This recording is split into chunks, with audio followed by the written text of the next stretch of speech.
All right, so we're beginning, even though we've been talking for like 5 minutes already. I love that. You're right, we should have done it. And by the way, I just have like a general conversation right here. It's not like a big outstanding opening, but you are outstanding. And of the dental A team, this is Kiera Dent, right? I love that it's dent because there's dental, dentin, part of the tooth and stuff. So it's just perfect. It really worked well. And you have a Thank consulting you. agency, right? Dental A team. And how many years have you been in it now? Yeah, so the company is almost 8 years old. She's about to have her eighth birthday in November, but yeah, it's been fun. It was a complete random idea that I came up with to start it, honestly, to help a bunch of dental students, and here we are. So it's been a really fun place to be. 2 more months and 8 years. Congrats. Thank you. Thank you. Excellent. It came from, I worked at Midwestern University's dental college for 3 years while my husband did pharmacy school. And one of the students straight out of school said, "Hey, Kiera, I want you to come help me start my practice." And I said, "Oh my gosh, like absolutely. I've always wanted to be a practice owner. I was a dental assistant and a treatment coordinator and an office manager prior." And so I went and I helped her start her practice. And we took our practice from 500,000 to 2.4 million in 9 months and opened our second location. And then I thought, oh my gosh, like if I could help her do this, there's all my other like favorite dental students. Like I'm sure I could probably be a resource and a help for them. And so that's really what spurred the consulting company. I had never worked with a consultant before. And then I started helping practices and adding 25,000 of production to their schedules very quickly. I was adding, increasing case acceptance to 100% within one day. And I just thought, okay, there's something about this and it doesn't have to be hard, but I'm going to be a resource for all those dentists in school because you guys go to school and you're so passionate about what you're doing. But then there's the business side of it. And so if I could be a resource, a trusted resource, knowing what you're learning in school, so that way you guys can be so successful, positively impact your world, help your community, help your team, help your patients, and you guys are living your best lives. That really is what spurred me into being a consultant. So here we are, all with the love. I have no clue what consultants should do. I just keep making up what I believe my students from Midwestern would want to have and just keep coming from love of you guys just doing the best to support dentistry and us supporting you in that vision. Excellent. And so you're not at Midwestern anymore. That was only in the beginning for those years? Yep. Yep. So roughly 8 years ago.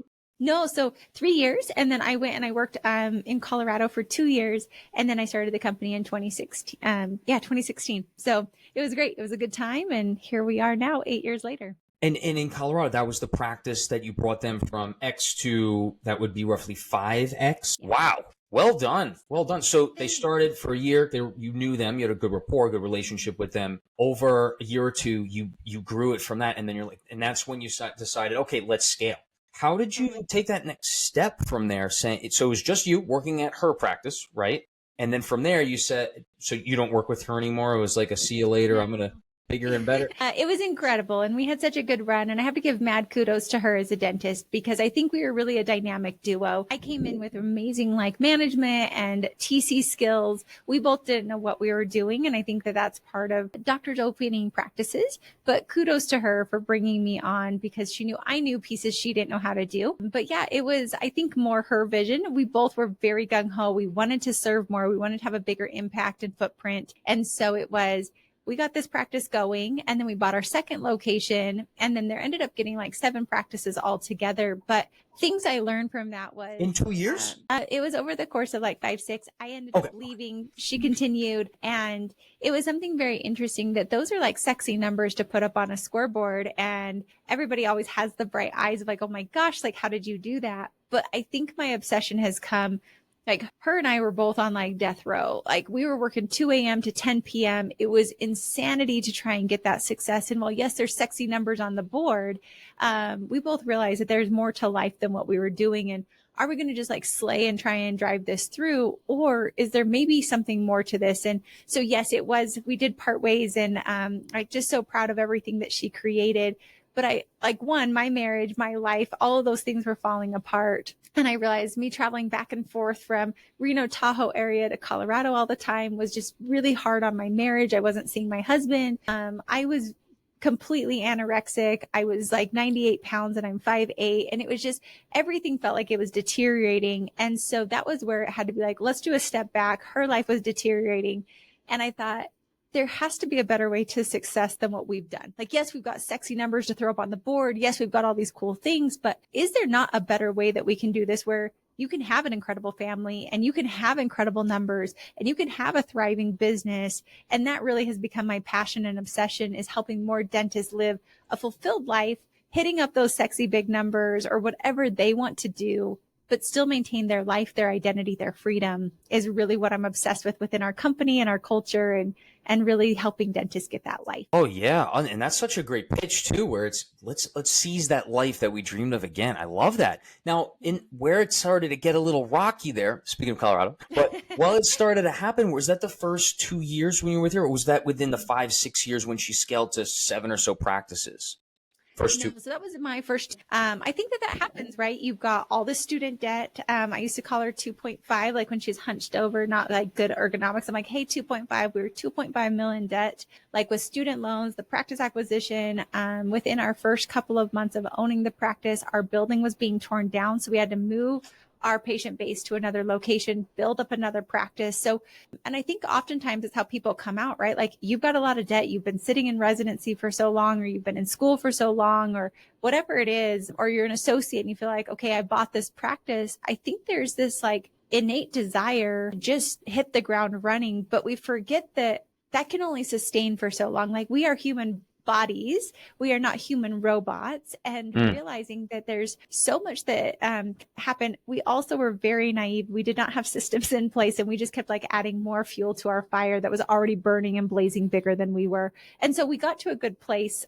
We were hiring other doctors, but I think that that's where my obsession has come of like, let's give systems. And I just got off a podcast with one of our doctors that we work with, and her and her husband are kind of thriving and jamming the same way I was. But what they've done differently is we're really specific of, let's get all these systems in place before we buy our second location. And like, let's slow to grow rather than like fly to die. Like, it was a very different model, and they're thriving and they're happy and their marriage is incredible. There's different, like, both are available to us. I think I'd prefer, let's take the sustainable route that's very doable, that keeps your passion alive rather than killing you off at the beginning. Yeah. So when you translate into systems and processes, coming from a clinician, a provider background, system and processes, I have an idea, like the system I'm thinking of is like the computer, or no, but really in a practice setting, if I could just have some insight to what you mean behind that, developing systems and processes before you buy that second practice. What were some of those systems, if I can know? Of course, yeah. And this is what I just geek out on. This is why we have the podcast. It's like tactical, practical with ease. So it's like, do you have a process for how you're doing like our billing process? In Dental 18, I actually made 12 categories that kind of fall within the 12 months of like systems to have. So there's like your office management. You've got your practice profitability and your numbers. We have our dental assistants and how we set up our rooms and our operatories. We have our handoffs. We have our, like how we hire and onboard people. We have our operations manual completed. We have our treatment tracker and case acceptance. We have our hygiene protocols to put those into play to make sure our hygiene teams, like diagnosing and we're treating patients the same way. We have our doctor optimization, where we're really working on like, what are the clinical skill sets of our doctors, and are we maximizing their skills within? And so those are what I mean by systems. And I'll be completely honest, we were like just two girls flying by the seat of our pants. So like, we did not have a process for billing. We did not have a process for scheduling. It was just like, dump it in and we'll figure out how to do it, versus like, you can have, I've added multiple millions to people's schedules just by having block scheduling with ease. And they're out by 4 o'clock. They're out by 3 o'clock. We're putting up really hard, like great numbers. The patients are happy. The team is happy. Like, literally, I have a practice that I took from 2 million to 4.5 million just by changing their block scheduling. And so it's like, these are the simple systems that maybe you don't have to go buy another practice unless a DSO or something like that is what you're trying to do. But let's make sure that we have those, because I've also gone to offices and they're like, we're completely maxed out on our space. And I find an operatory there. We don't actually have to go buy a bigger building. We can keep it here. We can systematize it here. We can maximize, like, are we doing our handoffs? Are we collecting before they leave? Are we having proper treatment plans? Are we tracking our case acceptance? Are we watching the things that, like our hygiene team's doing? What's our hygienist producing per hour? Are there ways that we can help our patients more? What's our morning huddle?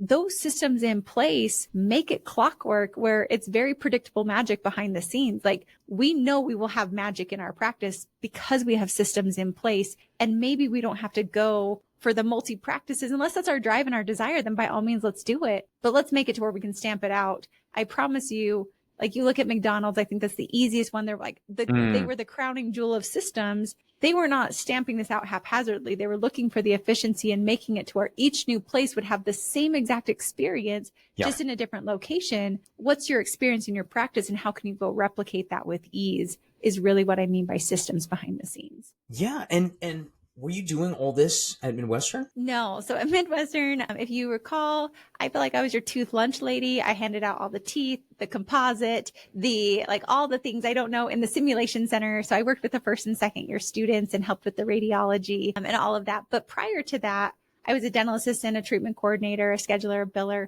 I just wanted to get a discount on my husband's tuition. I'll be fully honest. And it just happened to work out. So then I became this cute little tooth lunch lady. Like, here's your teeth, here's your composite, here's your bands. And then went and helped her in Colorado and then started helping other dentists. Really. And Midwestern, because there are two Midwesterns. There's Arizona and Illinois, right? Arizona. You were in Arizona. I was going to say, because Reno, Nevada. Are you still in Reno, Nevada? We are. Yep. So we still live here. My husband did his residency here because my family lives over in California. So it was the closest location without paying California tax. Wonderful, wonderful. And just step back to being at Midwestern.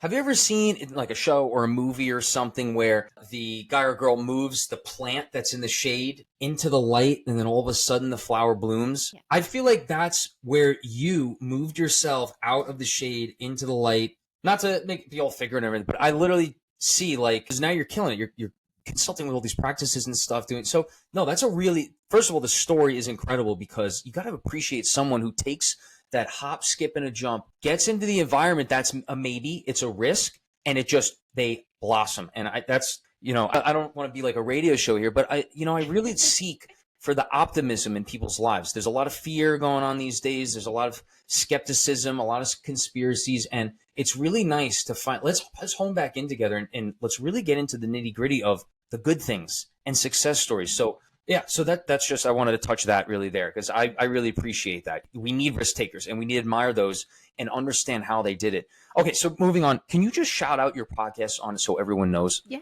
of course. Yeah, we have the Dental Team podcast. I think I'm about up to, we might have surpassed our 900 mark and headed towards our 1,000 mark of episodes. So definitely try to have a ton of resources for free out there.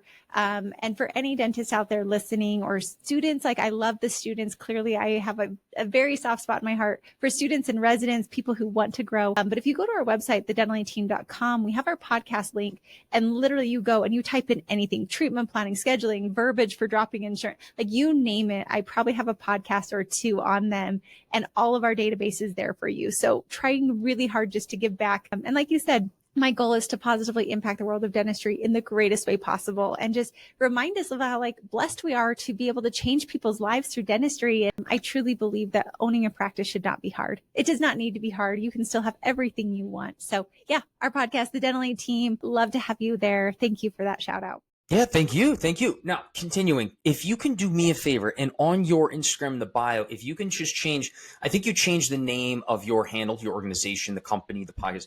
That handle changed in your bio. I think it might have been an older handle, but you can't click it is what I mean. We just got to fix that. That'll help out your followers so that they can make the link between you and, and your consulting group. Just something I noticed. Thank you. Yeah. So moving on from there. So you have the podcast, you have on providers and stuff. You just had Dr. Jason Auerbach on. I just saw him last week at the Amos conference, which is pretty cool. And I had him on the podcast last year. That's a lot of fun. How often do you meet with providers, owners, DSOs versus private practices? I'm curious what the percentages are there.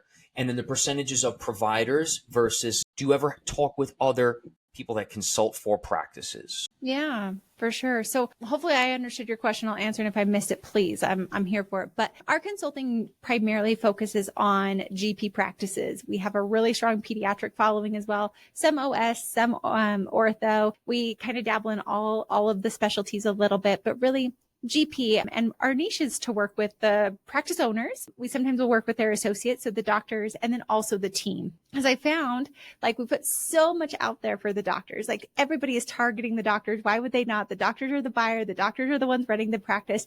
But I realized if we can elevate the team as well, and we can teach the team to think like owners, and we can get the team inspired and excited, that's 90% of the battle of having a successful practice. So we coach both. We raise up office managers. We build leadership teams. We do quarterlies.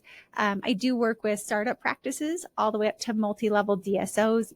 And so really kind of everything in between. My sweet spot's usually the 2, 3, 4, 5 locations, is really what I love to do, or practice owners who are wanting to grow and possibly sell to a DSO.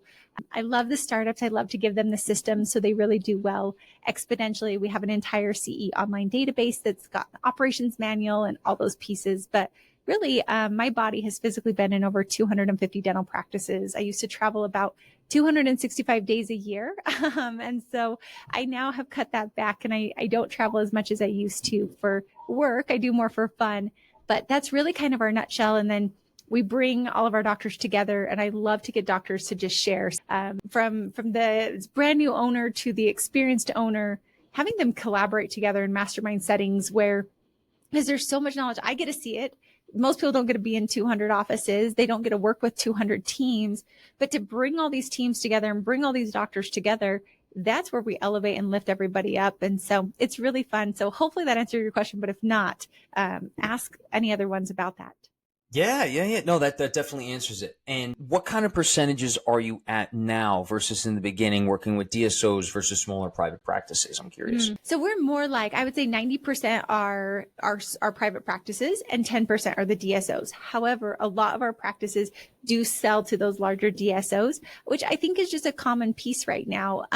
But I am very pro I don't have a one size fits all. Our consulting is very much, what does that doctor want to do? And some doctors are like, Kiera, I get emails from DSOs every other day, but that's not what I want to do. And my job's not to say like, let's build it to sell to a DSO. My job is to say, Brendan, what life do you want to have? What do we want to do? Where do you want to be? Like, what do you want your financial retirements to be? How much time do you want off from the practice? And let's build your practice to suit your life and fulfill your life. Because if you are happy and thriving, everything else will fall into place. Yeah, I would like everything else to fall into place one day. Hopefully 9 months after graduating, that's the goal. I did already sign with a practice. It's a multi-practice out on Long Island.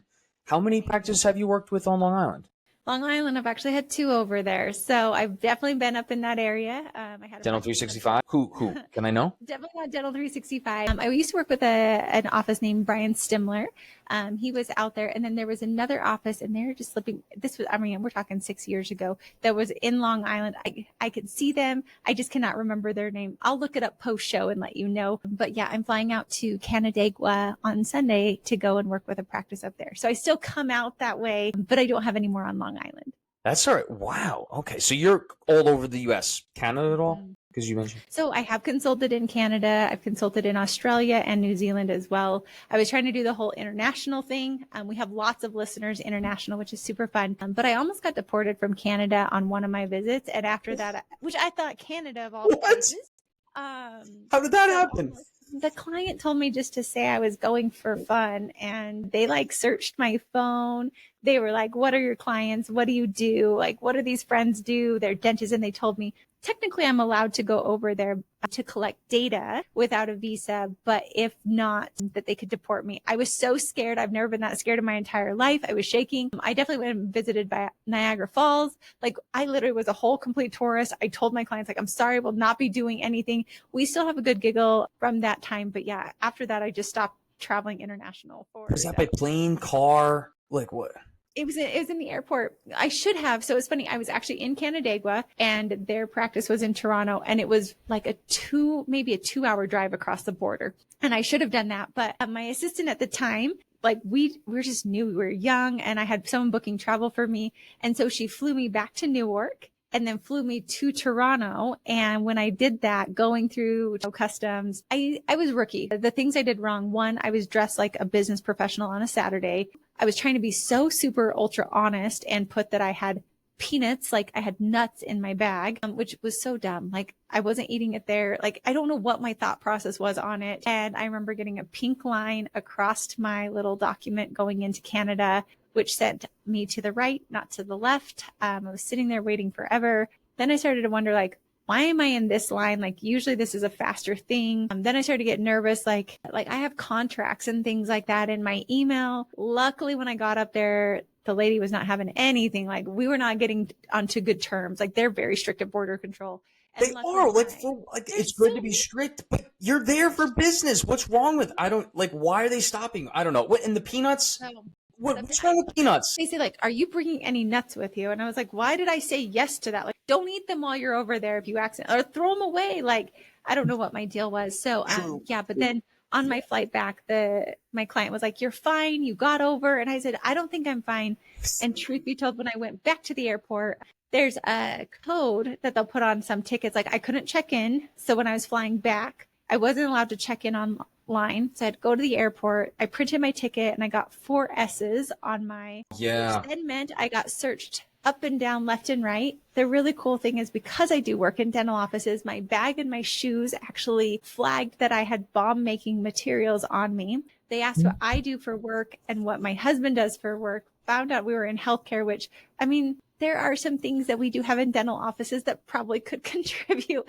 So when they found out I worked in healthcare, I was allowed to go. Everything was fine. I got to the gate. I got searched again at the gate. And then finally I was able to fly back home. So I've never been so excited to see the US flag flying after. So that was my end of international consulting. I've still consulted people in Canada, but they have to come over to the US. I'll meet them right at the border, but we do it all in the US now. So that was a good lesson learned early on. Yeah, fair enough. And you could probably do a bit virtual. Why do you need to meet in person? I'm curious.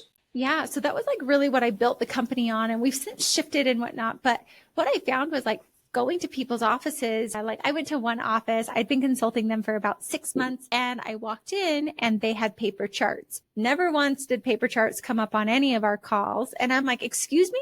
We have paper charts in this office?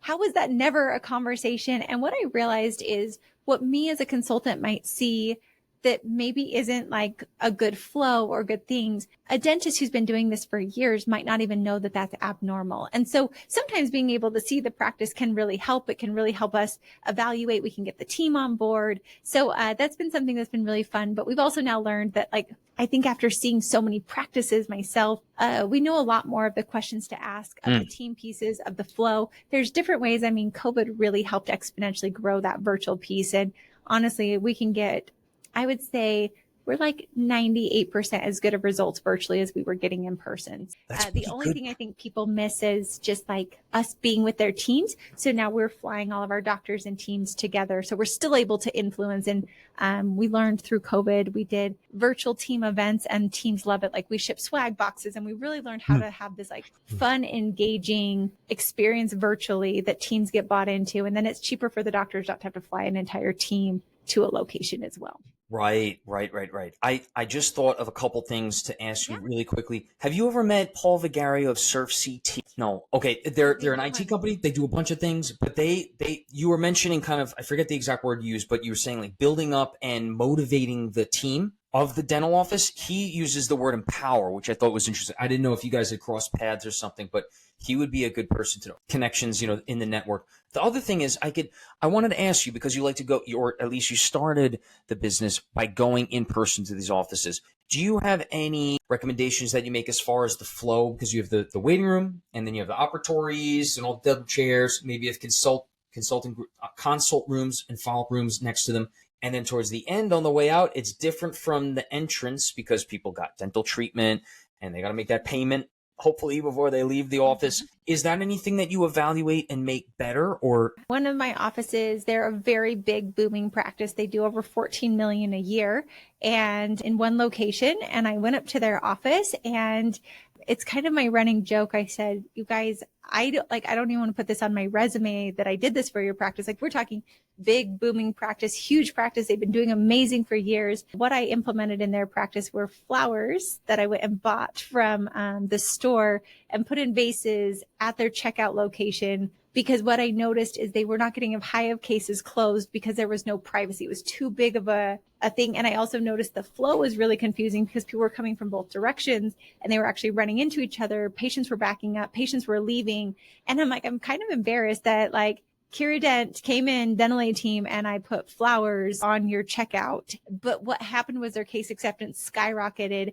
The patient flow, I practiced with the entire team, because what's crazy is those little things we don't think about, but the patient experience exponentially increases and our case acceptance goes up exponentially. So I'm like a miracle girl in practices. Case acceptance is my jam. Having really smooth flows for practices is really what I love to do. And so, yes, in my perfect world, if I get to see your blueprints before you build the practice, always having an in and an out, because it really helps. But if like the practice is how it is, let's figure out flows. Sometimes I'll just add a little bench by the checkout where people can actually seat their patient, so the patient's not leaving the door. Little different things where you can hand like a route slip or anything of communication, like the baton passing between the front and the back office. So that way everything is just so clean of what's going on between the front to the back, and having that flow very, very easy. But yeah, that's something I really love to see, because just one small little thing, or in big offices, I do like a direction and a flow of traffic. So that way we're getting all patients going through one door, getting them to check out. There's a set process.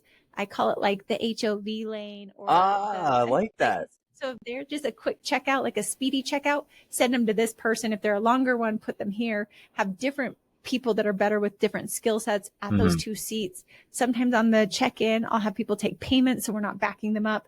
In really large practices, when they start to get bigger and bigger, I will start to have the clinical team, like very easy. If they just need a fluoride payment, just swipe that card in the back. Very easy. We can get credit cards on file. And then there's checks and balances to make sure none of it gets missed, because more hands in pots can oftentimes lead to chaos. But if it's a systematized way, you can do so much with a flow and make everybody's life so much easier. Absolutely. So then it leads to my next question. And right on that, virtually, how do you assess someone's patient flow and the routes and finding that HOV lane? So oftentimes we will still go to practices, but if I'm not in a practice, it's really simple. Like, do a little FaceTime video with me, like walk me through your practice, show me what your patients are doing. And what's really fun about our consulting is when you've seen so many offices, you can like within 10 minutes of being in a practice, I already know what they could do to improve very quickly, because you just see it. It's like we're playing a game and I spot it. And so just do a fast, easy FaceTime. I've got an office right now and we work through their entire flow virtually and everything's moving really well. So just an easy FaceTime or a Zoom will take me around the whole office and we can just pick up a small little change here or there. I like that a lot.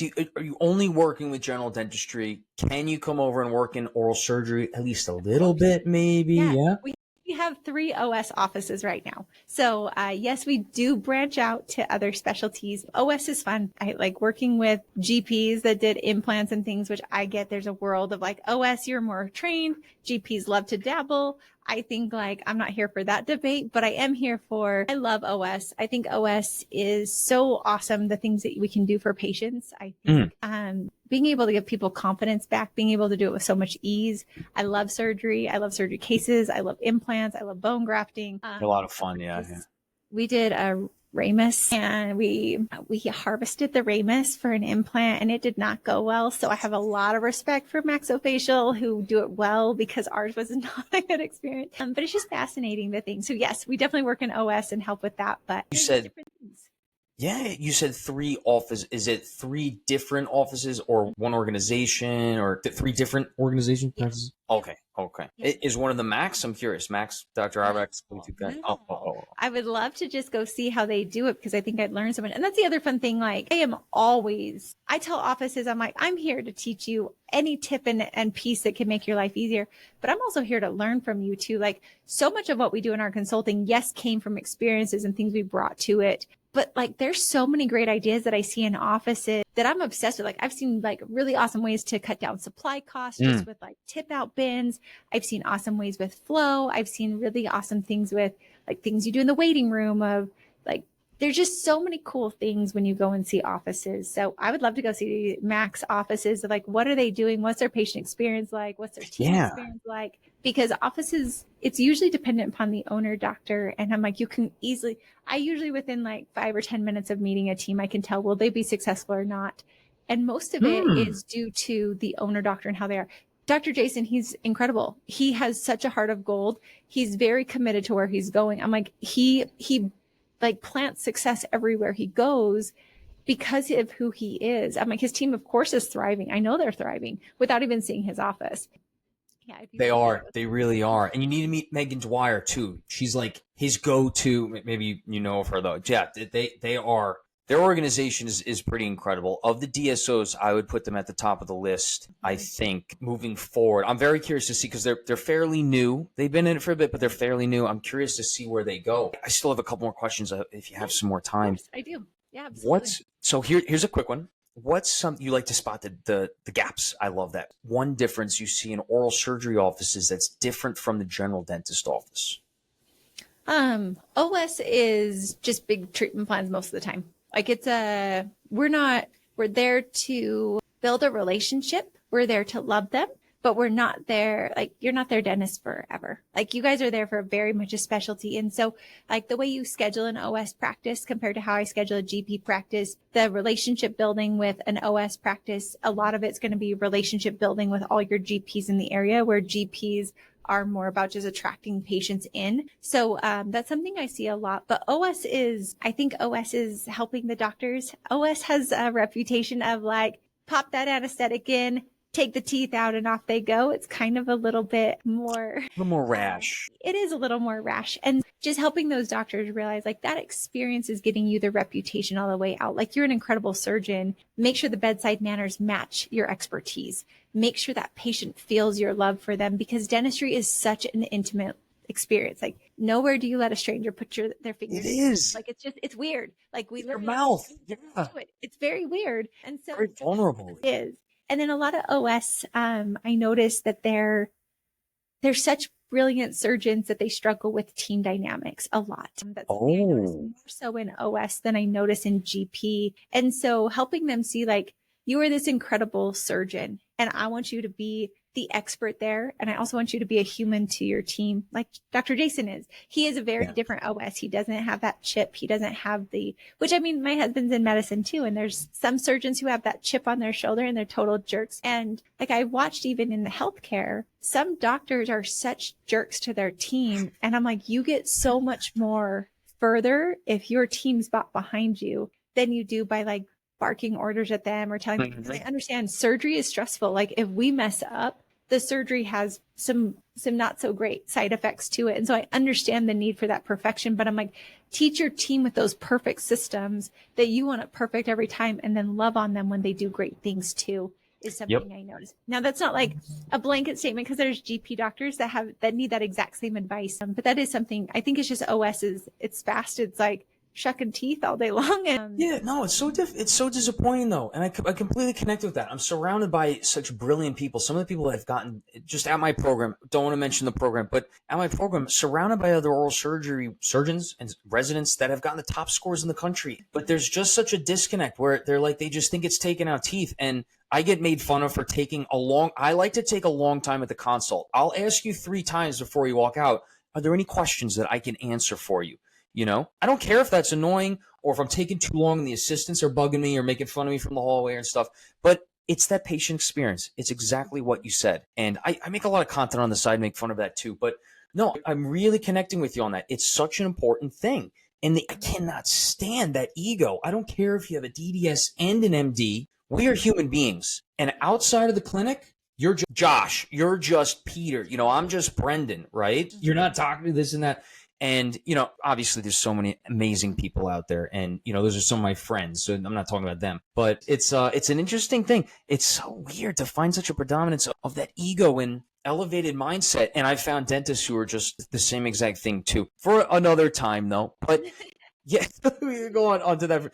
But it comes down to the patient experience. And I really do appreciate that. Man, I just missed, there were another 2 things that I had lined up ready to go. I shouldn't have said anything. Oh, you're good. I think, though, as you said that, I think the greatest thing that doctors can do is build that confidence in your patient. I tell all my treatment coordinators and consultants and doctors, I'm like, they are not here buying dentistry. They are buying your confidence. They are buying that you're going to get the best results, because I'm like, people forget that, like, we live in dental Tinder. Like, there is another dentist, there's another maxillofacial somewhere else that can do the same thing. And I'm like, they're buying you. They're buying your confidence. They're buying what you can give them of the dream and the hope. And so, yes, like, I love to ask, what questions do you have for me? I want you to be rock solid leaving here. That helps that patient know, one, what questions do you have for me is great. It's open-ended. I'm getting them to say yes to me rather than no to me. Two, I'm telling them how I want them to feel. I want them to feel rock solid, confident moving forward. What questions do you have for me? If they tell me they want to check with their spouse, absolutely, I want you to check with your spouse. What questions do you think your spouse will ask you? That way I can make sure you're fully prepared for it. That's my way I can get past it and find out what's like really that. this patient back. When they're like, hey, I need to check my work schedule. Absolutely no problem. Let's add you to the schedule. So me, Kiera Dent, who's ditzy over here, doesn't forget about you, Brendan. I never want to let you slip through the cracks. I'll just pop you on the schedule. You give me a call when you get to work if that doesn't work for you, because I would hate to let you slip through the cracks. So many little things where we're making that patient the VIP. I feel like in today's world, it's funny because we think that there's so much competition out there, but I'm like, it's actually really easy to stand out, and it's called being kind. I think the world has gone through the COVID crank. I think we've become very self-centered in a lot of ways in the world. And I'm like, the greatest way for us to give an incredible patient experience is to be kind, to show up as a human being, to sit knee to knee with them on their level. And so, like you said, what questions do you have for me? I think we've kind of forgotten how to be human beings. We've become human robots. And that's how you can actually stand out in today's world. I'm like, it's such an easy way to get an edge, is to just be kind and to treat them and make sure that they're rock solid confident is going to be the way to win those patients over. And then, like, I don't care whatever you do, have great bedside manners. But I remember my ER doctor when I had an appendix burst. I loved my ER doctor, loved him. And he was so busy, but he made me feel so taken care of. And my husband went out while I was waiting in the room, and he's like, our doctor is literally running between rooms, but as soon as he gets to the door, he like walks in so slow and like, Kiera, I'm here, whatever questions you have. And then would like book it as soon as he left the room. I never felt that rush. I felt like he was taking great care of me. And I think that's a great way for all dentists to have an edge and to win the patients that need to be served by you. 100%. Yeah. You need to have that humanistic quality to you. Just back to, you were saying how it's like Tinder. There's always there's always going to be another oral surgeon who's taller. There's always going to be another dentist that's better looking. That's so funny. And just a few more questions. I got back to it.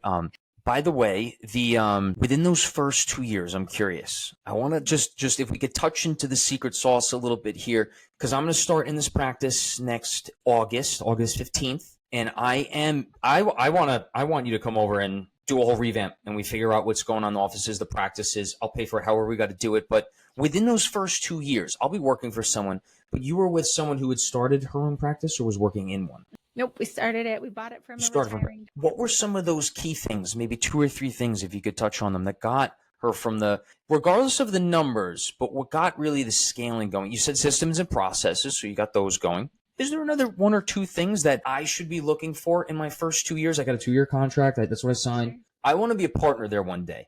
What's something I should be looking into to find or bring to the table to be that missing piece, if you can share something, 1 or 2 things? Of course. So I think I'd find out, where are the gaps in that practice right now? What are the things that the owner doctor maybe doesn't enjoy doing? Are they really amazing with numbers? Are they really amazing with the team? Are they really amazing clinicians? Because usually people have a natural gravitation to something. And so when I look at practices and partnerships, I work a lot with partners, and helping doctors come together is, what's the complementary piece? So like when I have a husband-wife duo in a practice, I'm like, all right, one of you is probably naturally gifted with the team, and one of you is probably naturally gifted with numbers. That usually tends to be the dynamic I see with partners. When there's multiple partners in there, we obviously bring different skill sets to the table, but I would say go find out as a partner if your skill set's the team or if it's numbers. I also say that can't be your crutch either. You still need to go learn the other side of it, so that way you can be a resource for them. So just because you might not like numbers, go figure it out. Figure out how they do the billing. Go talk to the front office.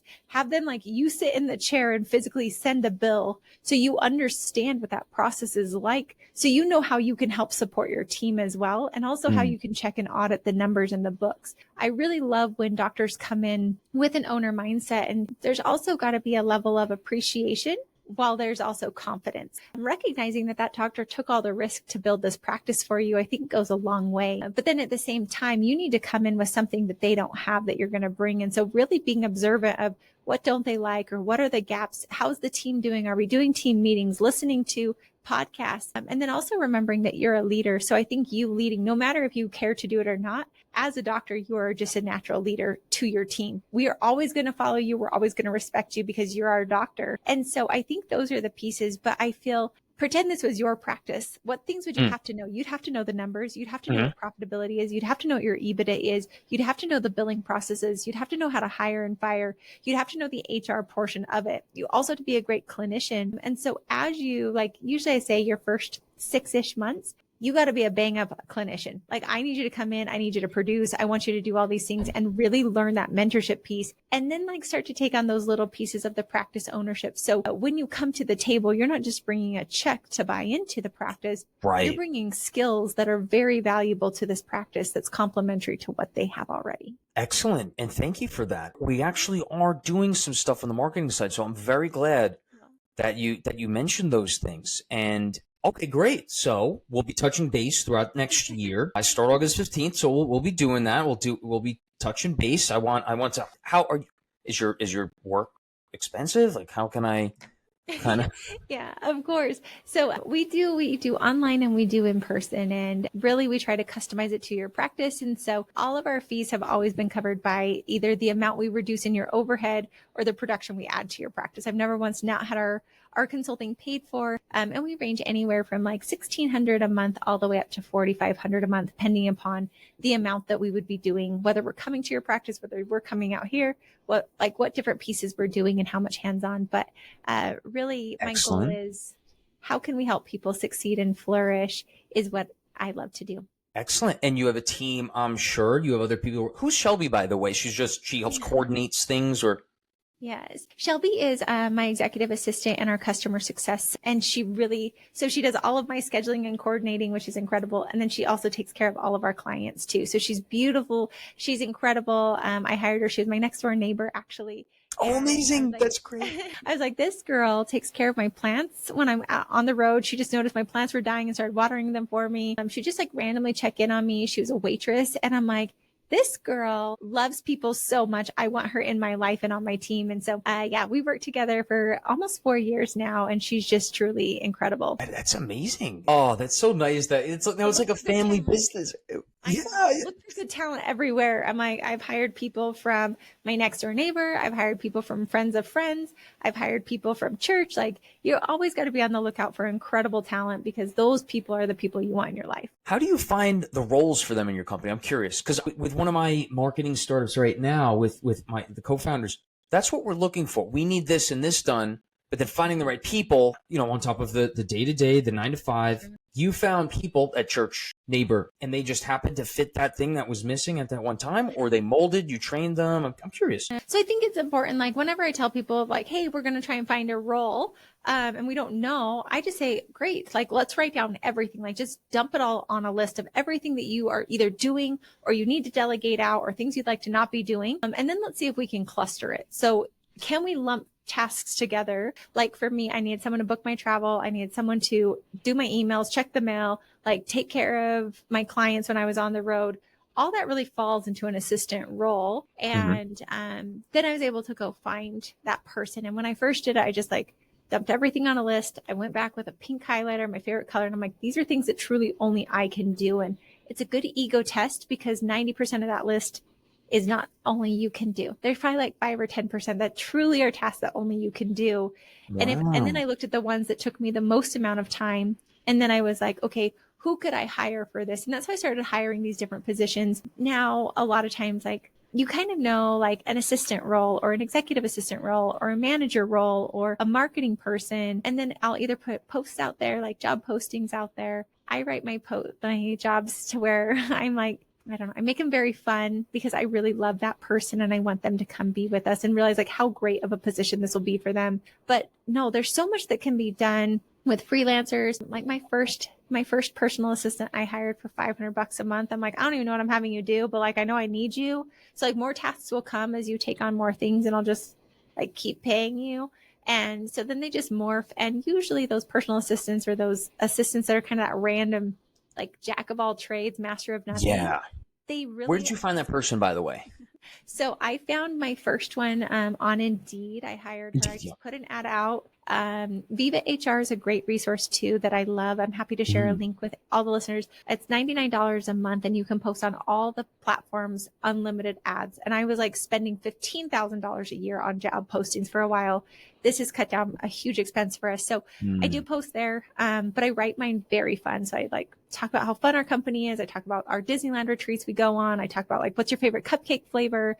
So that way it's just very intentional. And then for them to come back to me, I do tell them they have to respond back with certain things. And if people don't do it, I just weed through. But yeah, the first personal assistant I hired, she was a college student. She came from a great company in the area, and she just like loved me from day one. For personal assistants, I have a really good process that I'm happy to share with anyone trying to hire this role, where we make them do certain things like book a trip for me, schedule this like dinner thing. And I look to see their thought processes and how long it takes them. So I kind of test them through the interview process. So she was hired from Indeed. Another one was hired. Shelby was my next door neighbor. But yeah, they just come from all over random. But I found the best people for that role are usually from hospitality. So like waitresses, servers, Starbucks, like anyone in that service, like tanning, anything in that world where you've got to really be like high end, nice. I love a waitress or a waiter because they've got to like watch so many people. They serve a bunch of people. They're very fast paced. Like that's the person who matches me. I love to bring those people in. Speaking of tanning, yeah, this light isn't doing me any good. But all right, anyway, sorry, keep going.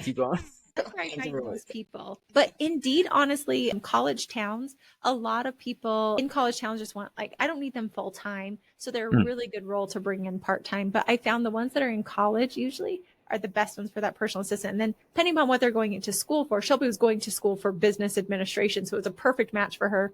My other one was going to school for teaching. So she was with me through the time she got her degree. And now we're still really good friends after that too. Amazing. You're brilliant. This is one system and process to another. I really appreciate this. I really do. Excellent. I want to make your life easy. So whatever we can do to like simplify and ease people's lives, that's what we're here for. Yeah, absolutely. Thank you so much for coming on. No, I'm just now we're hitting the cap where there's a lot to take in here.